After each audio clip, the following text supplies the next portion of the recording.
Hello, good evening, and good afternoon, and good morning, wherever you are. Welcome to my channel, ladies and gentlemen. Welcome to another exciting program right here at my crib. This program is a fairly new program, and try to bring you some of the issues in Nigeria. Talk about politics.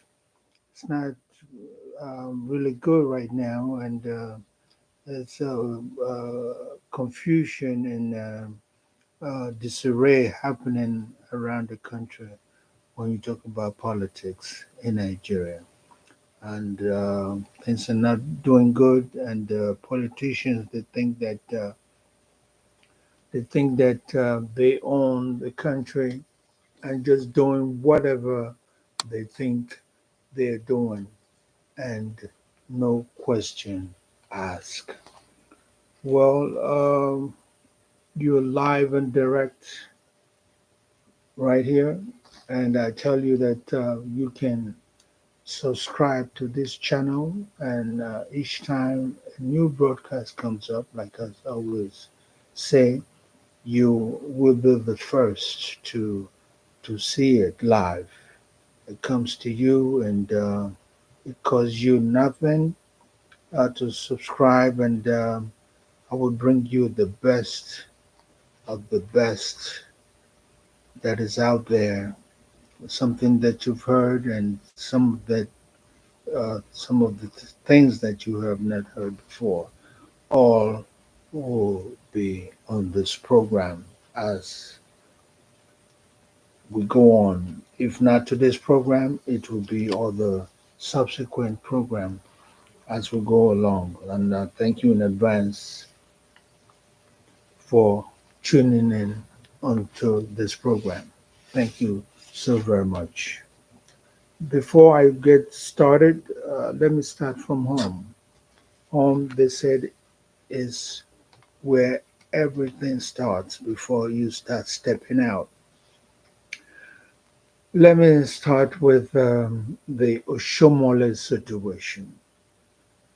Senator Oshomole, the one-time governor of Edo State, uh, once he's been in the Senate, has not really done a good job as he has promised to do when he was campaigning for that position as a senator of Edo State on the north side, since he took over from the former senator elect, Senator Francis Alimikena.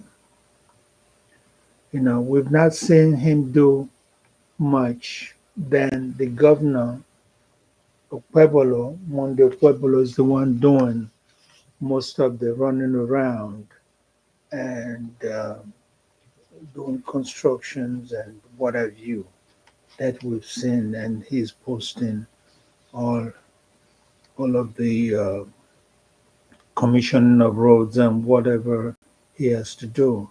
And believe it or not, he's also covering that of the one of the governor himself. Because the governor himself has not really been out there, campaigning or commissioning things, whereas he did mention that we was going to fix, some project that he promised to fix, and he has not really done anything.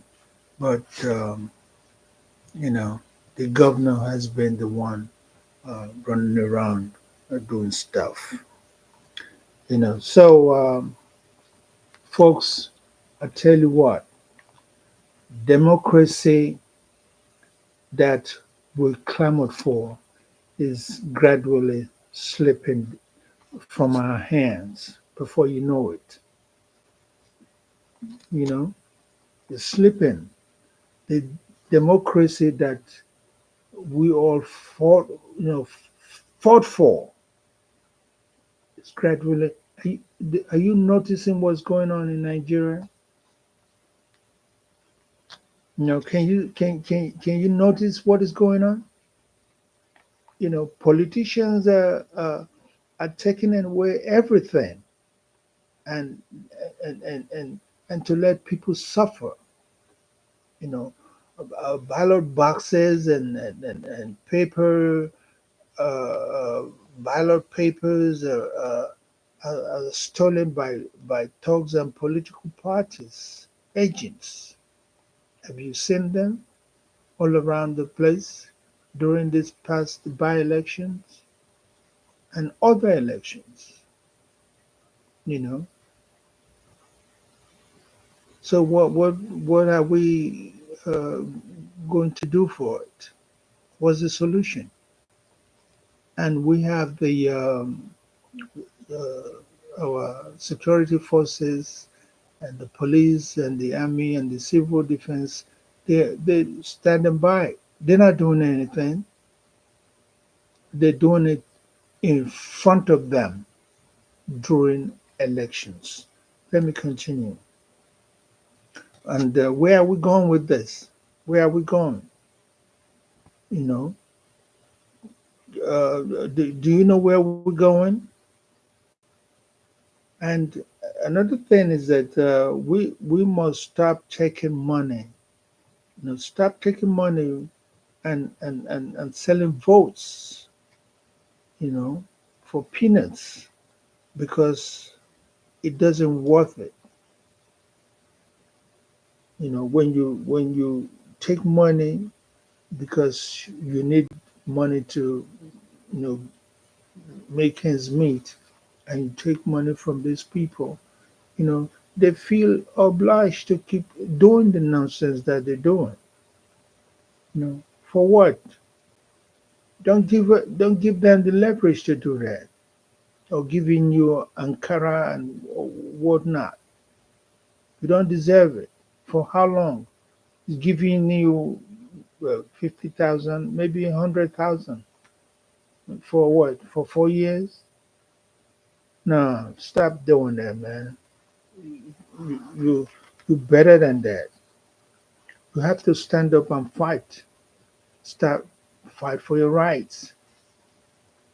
They concluded the by elections, so to speak. The by election was nothing to write home about. You know, nothing. The APC and other political parties were at loggerheads. You know, f- fighting and carrying, and they want to burn cars and stuff like what we saw in Anambra State. You know, in the open. Where the deputy governor showed up at the polling station to see what's going on. He was being challenged, by one of the party agents and saying, "What are you doing here? You're not supposed to be here." That he's supposed to be in his office or wherever he was supposed to do, and they were, carrying on within themselves in the presence of the security forces. They didn't do anything. Nobody told them, "Oh, you got to step away, this and that." No, nothing happened. You know, they get into it until when they were satisfied. Everybody, they went their different ways. How long can this continue? This got to stop, man. This got to stop. Let me continue. The Tokyo International Conference of Africa uh, uh, development that's happening in Tokyo, Japan. Nigeria is not doing well in that trade uh, commission in Japan. Whereas in the first day of the uh, symposium of the event, the Nigerian delegates uh, did not participate in the event. There was no show. Their booth was empty to the point where nobody was there uh, to speak with. In that particular uh, event. We call it expo or trade expo, whatever they call it. You know, the Nigerian participants did not show up until the second day. You know, uh, this expose and this trade expo, like I would say, was to really to attract investors uh, to sell to display their stuff to the world and to invite people to Nigeria for business. But it was a lack of preparation for the Nigerian participants, uh, plain and simple. And we wonder why some of the foreign embassies are up to no standard when it comes to helping some of the Nigerians that are complaining about passports and visas in some parts of the world. I mean, we have seen that with um, the Nigerian public that goes into the embassies to uh, do business. They, they were denied. Some were not given appropriate attention, and they were complaining. So, folks, there you have it. You know, it's news that is going on daily in that country, Nigeria, and things are not doing happening well, and we need to do better than what we're doing today. The INEC, who has been conducting these elections, uh, in the news. You're not paying attention. You're not paying attention to what's going on in the country. Instead of them to INEC to educate people about elections in the country towards the 2027 elections, they are busy doing nothing. INEC is busy doing nothing, and they're not educating the voters what to do, and they're busy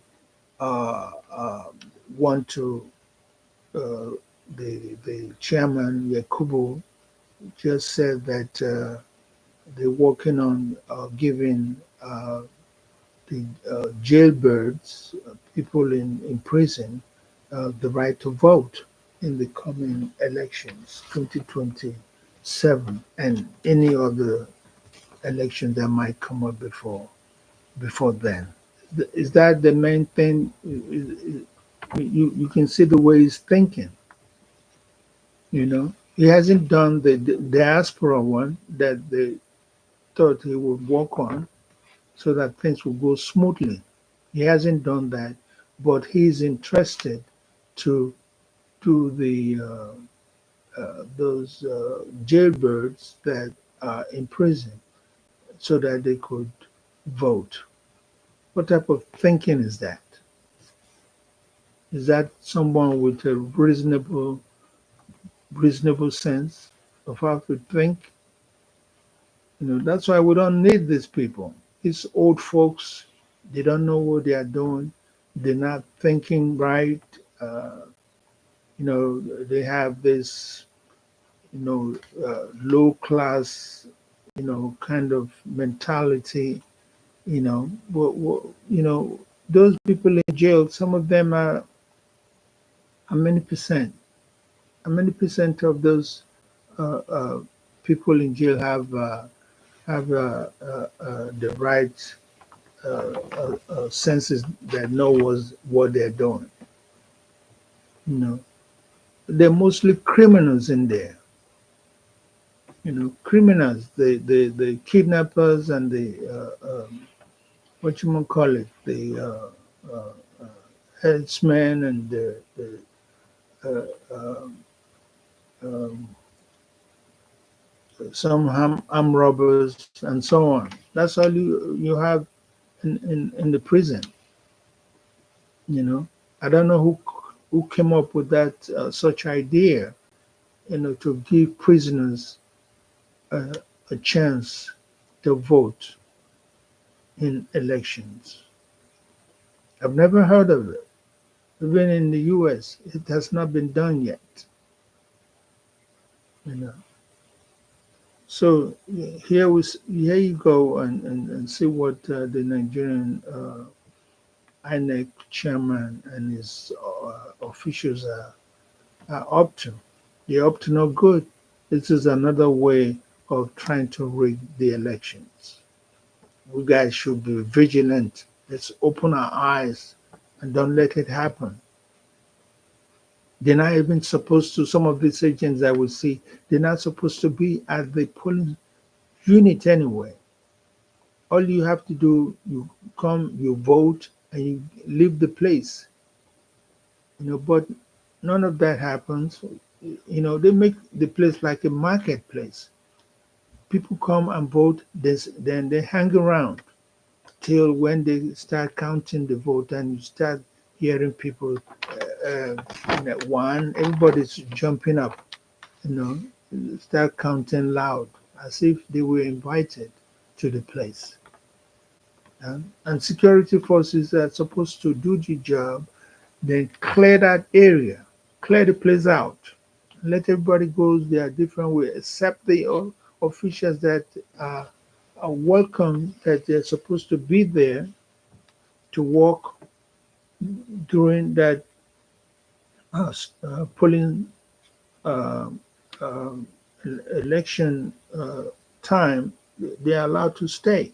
Then the rest should go about their business, not hang around. But no, in the case of Nigeria, you see busybody and people are so inquisitive and want to stay around and to to run their mouth and see what's going on. You know, so this got to stop. And the what you call it, the political parties are using the tolls, you know, as their run man that runs errands for them to steal ballot boxes and results and manipulations and stuff like that. You know, the security personnel must do their job and to stop these people and get them arrested anyway. Why this just standing like nonchalant kind of thing? Why are they doing that? It gets to my skin when I see them do that. Get these people arrested. You don't have any business at the polling station. Get it moving, man. That's all you say. Keep moving. When they refuse to go, you put them in the van, to stop all the nonsense. Because without that, they disrupt the whole exercise. Then there's no fair a fair election, and all the system, you know, is defeated, causing confusion all around the place, intimidating people, causing chaos and stuff. You know, what's all that for? Oh boy! And you would think INEC was, even considering a million ballots, but no, it's not. The chairman is not thinking about that, you know, because they know they'll be defeated hands down. They'll be defeated hands down if they try to do the diaspora um, mailing vote electronic, whichever way they think they want to do it, they will be defeated because we'll choose the right person. We don't need all these old folks that don't really have idea of what to do. They just there, you know, just thinking like old people. They don't think, you know, you know, they don't think young. They don't have new ideas. That's why Shawari gets on their back because of the way they're thinking. You got to think right. You want people to come and invest in the country. You know,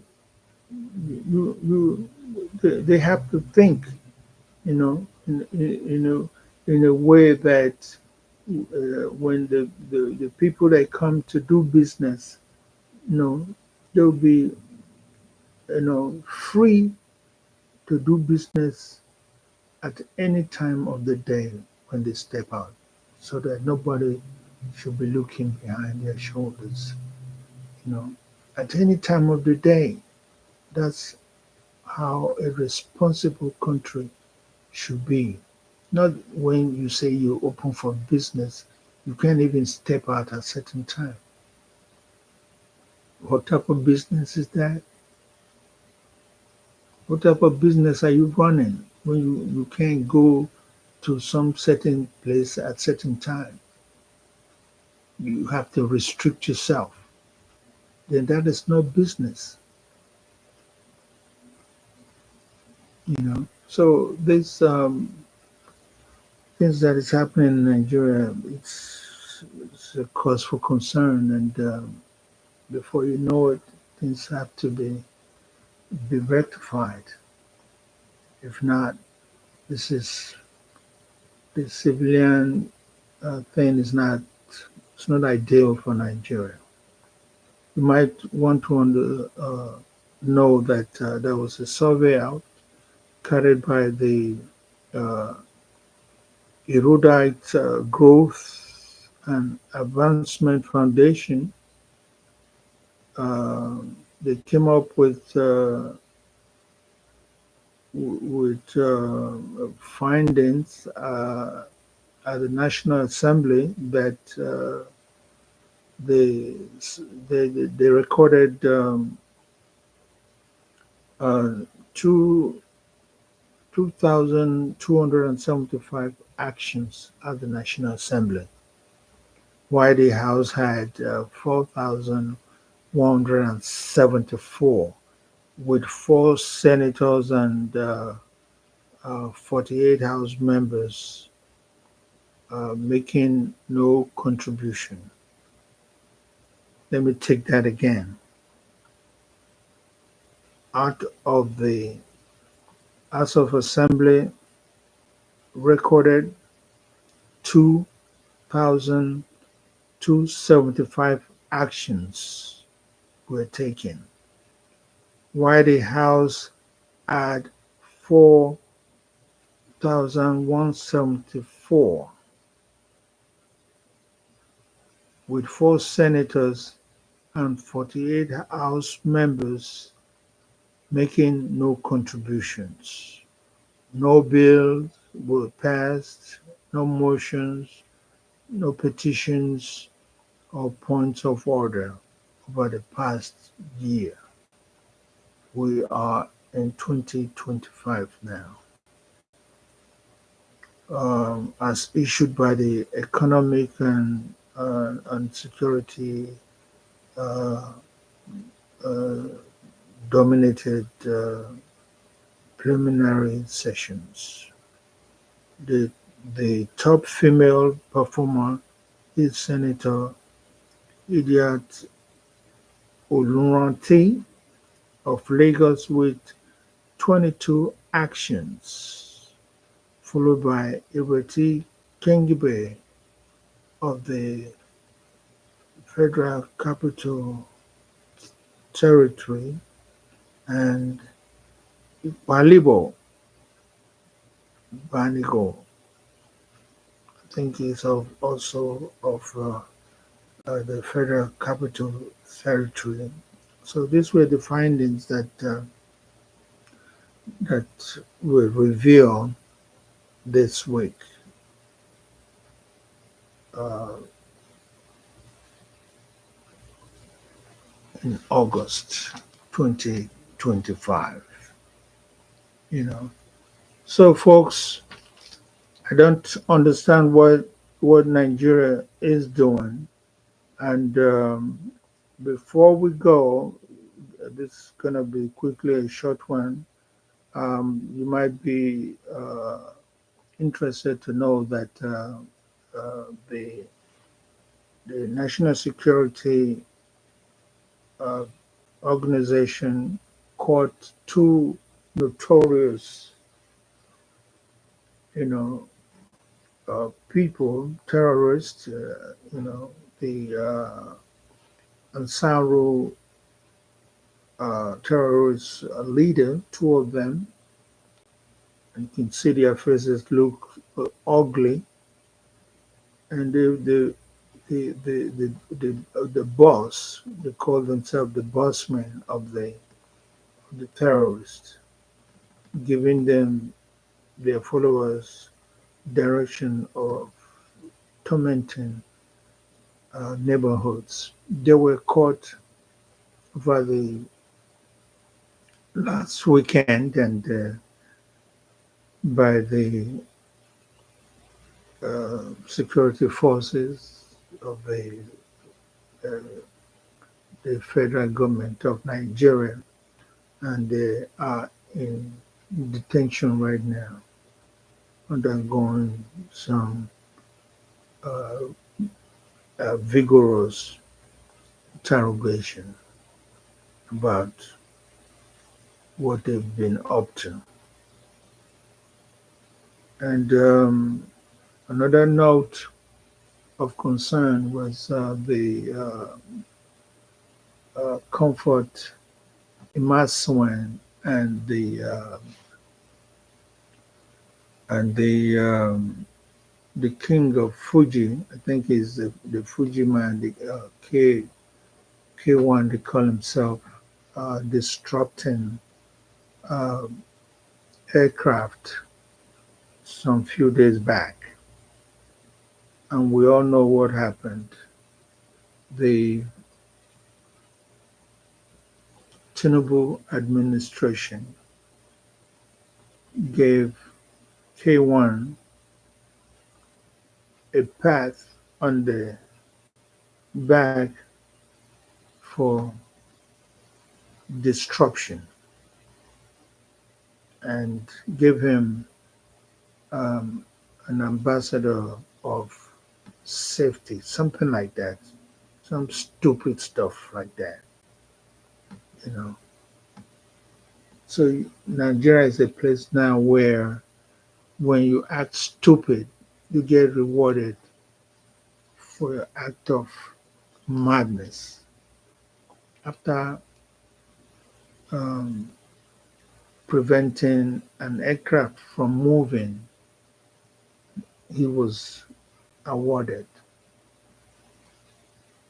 You know, it was he was boasting got on his phone, calling the president. President, thank you. These people don't know who they're dealing with. Thank you for having. Thank you for giving me the opportunity and the whatever title they gave him that he was so proud of. You know, why would Nigeria government reward stupidity? That is stupidity at its highest. You know, if such thing, an artist of the Wasiu's caliber, when it acts like that, the people should don't buy his music, don't listen to it. So what are you doing that for? You trying to say that you want to support something that is stupid, something that is nonsense? Someone just prevent an aircraft from moving with people inside, and he's been rewarded for it.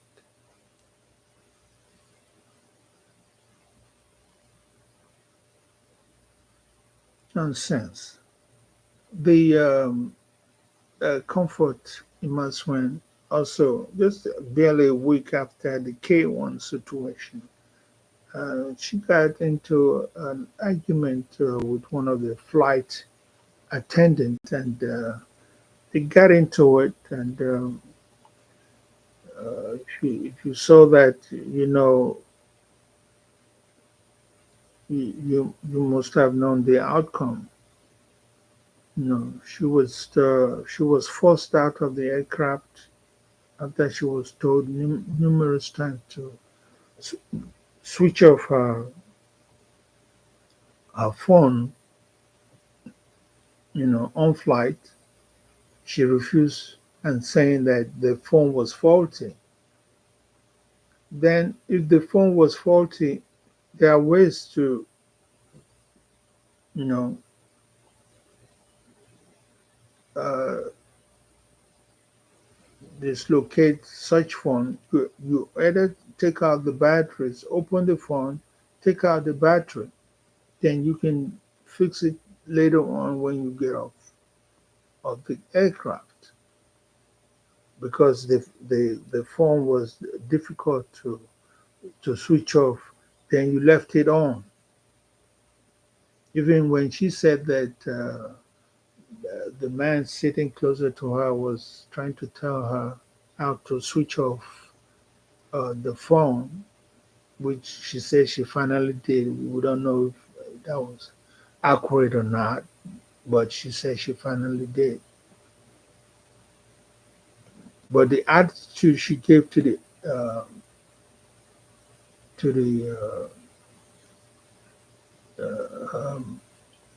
flight attendant caused the commotion at the end when the flight finally was taxied, when the passengers came out of it.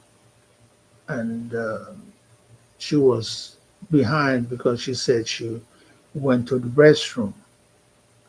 And that was an opportunity for the flight attendant to really said, okay, you were very rude earlier. So where do you want to go? Which was not the actual way to handle it, but that's what they did. We saw the part where she was attacking uh, the flight attendant, and then the man came in and took her down the stairs of the flight. Then she was exposed. So many things came up, and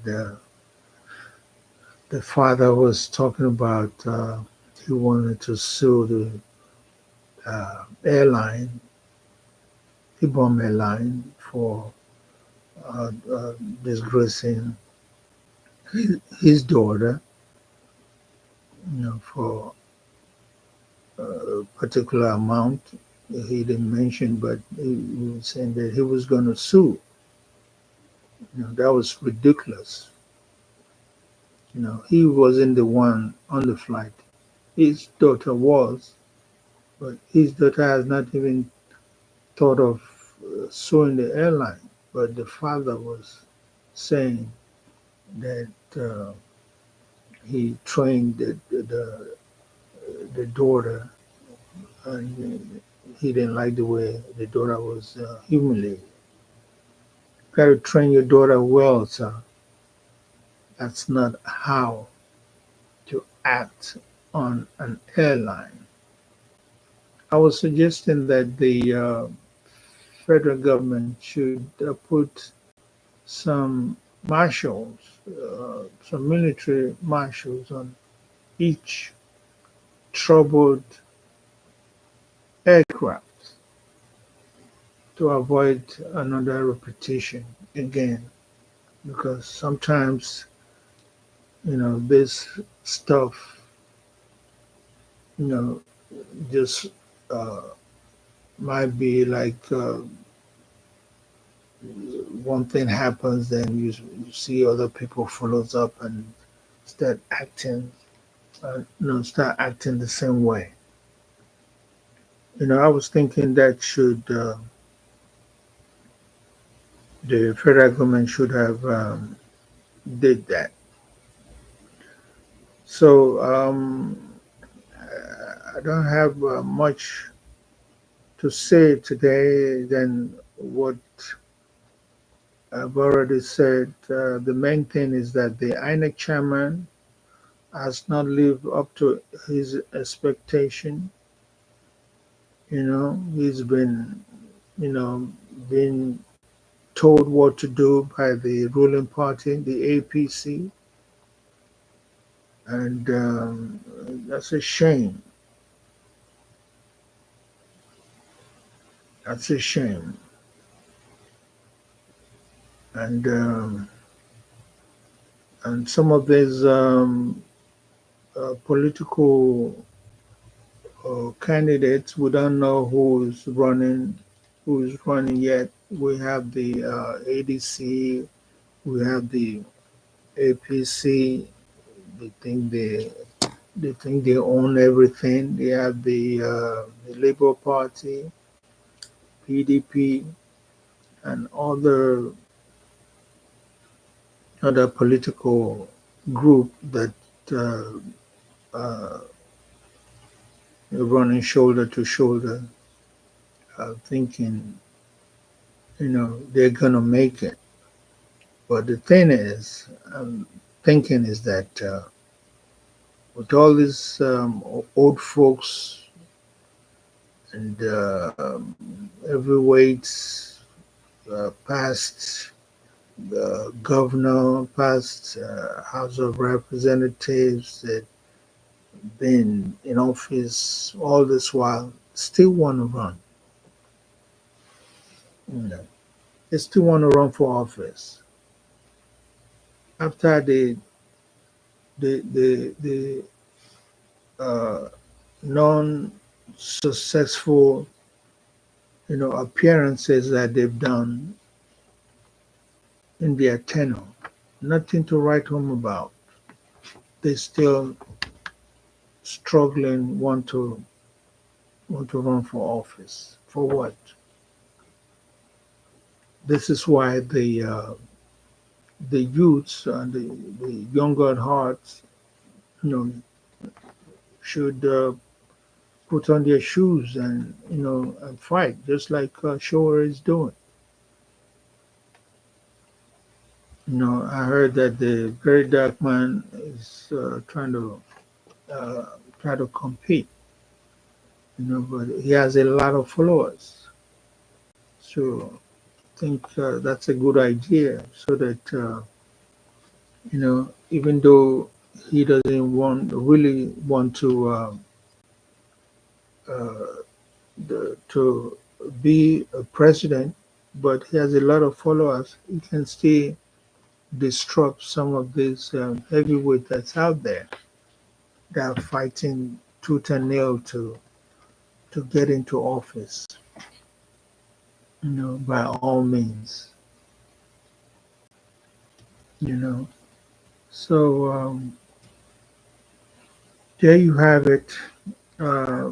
Just to end, I would like to go back to the famous President Obama's interview that I saw, and each time I played over and again, and he said that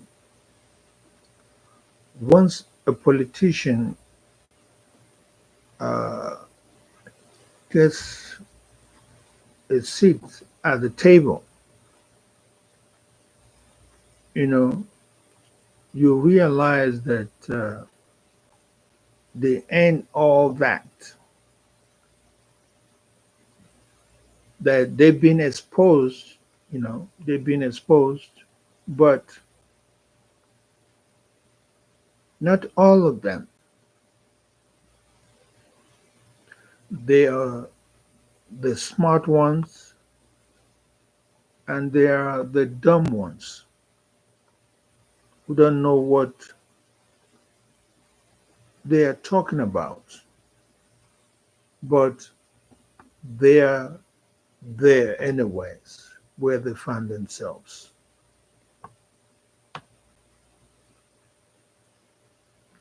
That there are some fools, according to him, running stuff that they don't know how to. Don't let people think you don't belong. As he said, fight for your community and don't let these old politicians think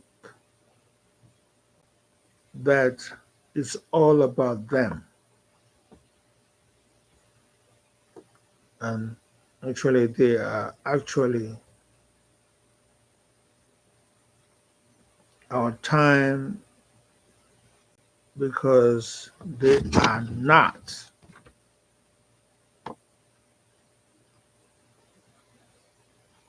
the type of people we want them to be. But they're there anyways. So I'm going to end up with that quote from famous President Obama. Folks,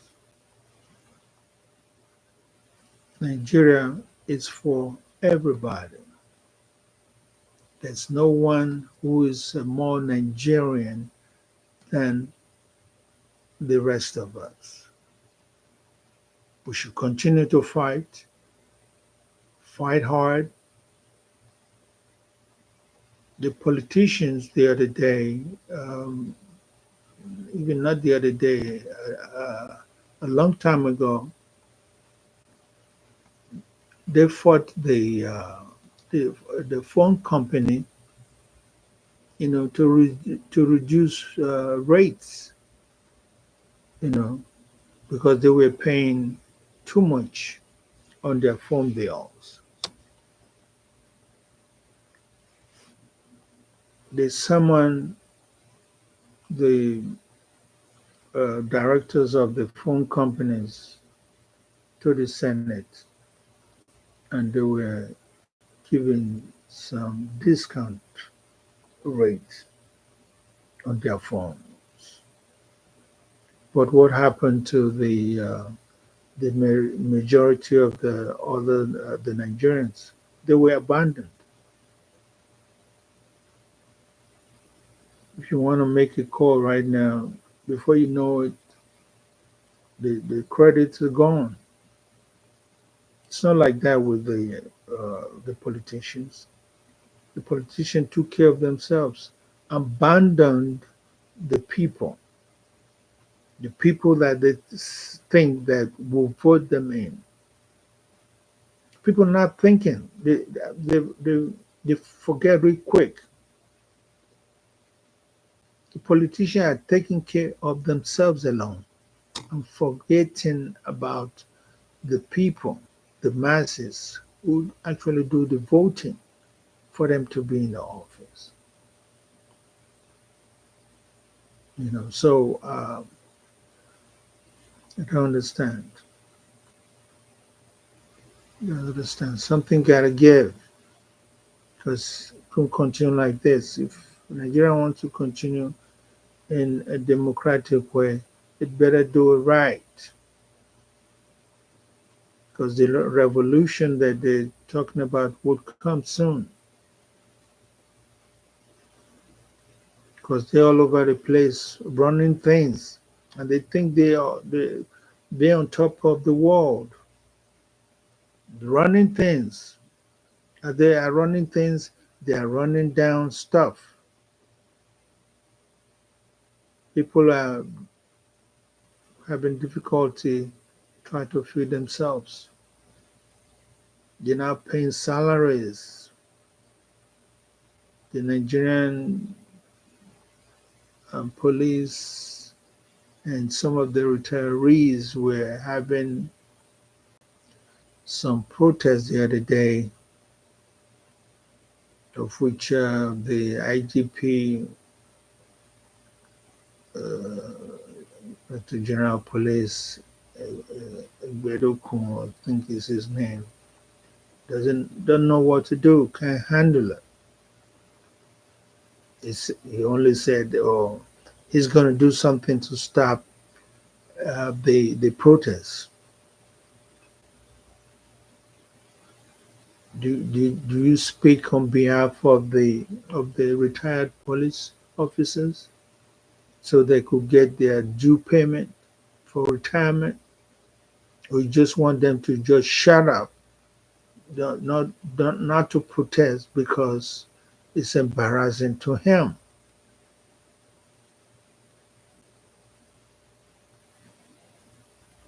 And he has outlived his stay anyways. He's supposed to be retired by now, but he doesn't want to because the president gave him an extra uh, serving uh, time to continue until the administration is done with.